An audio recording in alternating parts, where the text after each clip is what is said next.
How are we doing, guys? Welcome back to the Warcraft Weekly, the show that brings you all the latest information about World of Warcraft from both within the game and the community around it. In this week's episode, we'll take a look at the different events occurring in the game this week, and then a further look into the new hero talent system coming in the next expansion, and what currently is being discussed around that. Then we'll finish by finding out who is the winner of this month's Transmog of the Month competition. Exciting times. First of all, let's take a look at the affixes. This week is a tyrannical week, so the bosses are going to be slapping you a bit harder this time round. The first affix that everyone will have to deal with is incorporeal, so occasionally these incorporeal spirit guys will spawn, and you'll either get one or two of them. They'll start to cast a spell called Destabilize, which either needs to be kicked, or you need to CC the ads, ideally, so they can't cast this spell anymore. They are immune to damage, so don't worry about breaking CCs such as traps and sheeps. If the ads do manage to get their cast of Destabilize off, you will receive a debuff that makes you do 50% less damage and healing for a decent duration. I think it's 10 seconds. And this also stacks, so it's going to lead to a wipe. So just don't do it. Just kick the cast or CC the ad. The next affix to deal with is Spiteful. It's not been long since you last saw this one, has it? So when mobs die, they will leave a little shadowy ghost behind them, which will pursue a random player. If it comes too close and gives you a tickle, the tickle will hurt quite a bit. So just either run away from the ads, CC them, stun them, slow them, or kill them. Just deal with them, or just run away, and then just wait till they disappear. In open spaces, this isn't really a tricky affix, but in tight corridors it can be quite nasty, so just be careful. This week's main event is the Arena Skirmish bonus event. 3 people have just cheered at that. I mean, does anybody do this one? Do people still play Arena? If anybody does, you guys can enjoy a boost to your honor gains whilst completing Arena Skirmishes. It doesn't even apply to Arena matches as normal, but never mind. Anyway, the PvP brawl is Gravity Laps this week, so this takes place in the Eye of the Storm battleground, and every minute everyone gets yeeted into the air, and then you're able to kind of glide back down and reposition that way if needs be. Kind of wild. Other than that, the objective of the battleground stays the same. There is a quest you can pick up for winning the brawl for the week. If you get that win, you get some bonus honor, conquest, and some marks of honor as well. So good luck if you're going to go for that. There are actually no holiday events this week. What a shocker. However, on Friday, we do of course cross over into March, so the trading post will reset. So at least we've got that to look forward to. There was nothing announced at the time of filming for this video, so I can't really show you anything about what's coming on the trading post. The only thing that we do know is that the title for it this month seems to be Green is Good, which sounds like a catchphrase that belongs to Snoop Dogg. Kind of ambiguous.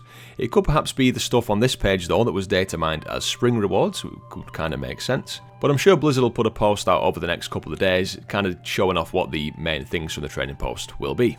One thing that is occurring, however, is that the Darkmoon Fair is going to be back on Sunday, so this being the first Sunday of the month as is tradition, and that'll be with us until the 9th of March. So if you still need any of the achievements, the pets, the mounts and the other rewards from there, or if you just simply want to make use of the 10% bonus buff to rep and XP, that'll be your time to shine. Right, PTR beta section. So, we do know that this week we're going to get a preview of 8 more of the hero talent trees that are going to be coming within the War Within expansion. That was too many withins, but never mind. If you're not quite sure what the hero talents are, they're basically a kind of sub-talent tree that we can put points into as we level up when the War Within launches. So your other talents will still work as normal, but these are extra, and they basically play into various class fantasies, so every class will have 3 hero talent trees available, except druids, who will have 4, because, you know, druid things.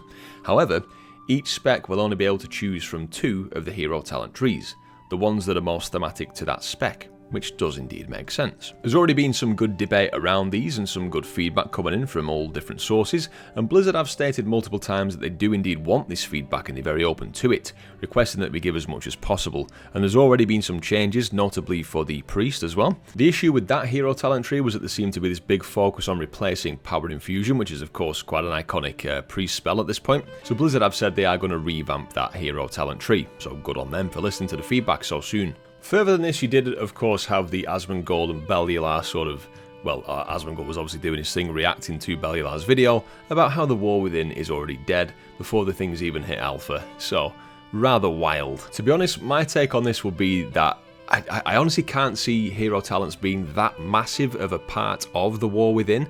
Of course, initially everyone's going to be on it, choosing, you know, which are the best ones, what hero talent should I choose for, you know, this type of content that I do, whether that's raids or Mythic Plus, or you know, you've got the more casual players deciding, well, I just like the fantasy of this better, so I'm going to go with that, and that's of course fine. Play however you want to play. I do think ultimately what it always comes down to though is, and I'm sure you'll agree, is balance. You know, people typically just choose the cookie cutter kind of build, which is going to get me the best DPS, the best healing output, the best tanking sturdiness, like whatever it might be that you're trying to achieve. People tend to just go with whatever the experts decide is best, which obviously makes sense for the most part. I think Bellular's main point when he was kind of dissing the whole hero talents and doubting if they were going to be good or not is the fact that something that players have discussed and wanted for quite a while now is class skins. So these would be something that is not tied to player power whatsoever, but it just changes the way that your spells look perhaps, and the kind of aesthetic, thematic fantasy of your class. You know, but it would function in pretty much the exact same way. And you could do this with pretty much every single spec. So, for example, the Dark Ranger, which we know is going to be one of the hero talents for Beast Mastery and Marksmanship Hunters, you could just change up the spell effects visually, so the class still functions the same, but the spell effects look different. You could also have, let's think of another example, the Sandlin Death Knight. So if you wanted to be a Unholy Death Knight, but you wanted to be a kind of vampiric Holy Death Knight, your spells could change to look a bit more like Blood DK abilities, so you played on that blood kind of fantasy, and maybe your pets would be different, so instead of a ghoul, you could have like a little vampire kind of thing following you around. So again, nothing systematically changes, it's just the way that the class looks and feels, that's what's different. So that would be class skins.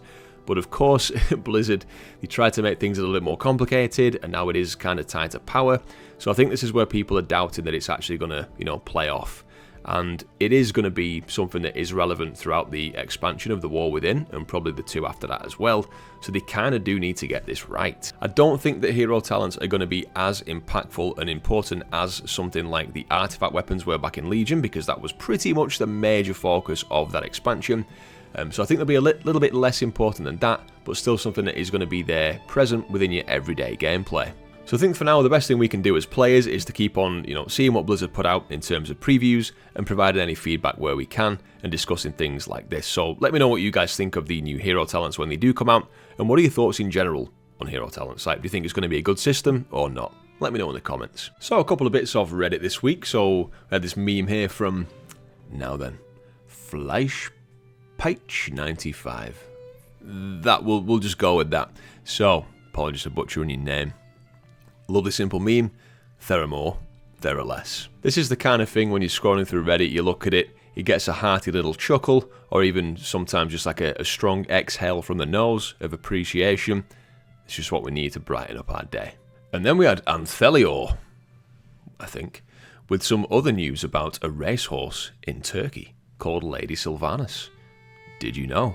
Well, we didn't know, but we do know now. You know what they say? You learn something new every day. And that is today's little bomb of knowledge. Right guys, it's time for the Transmog of the month.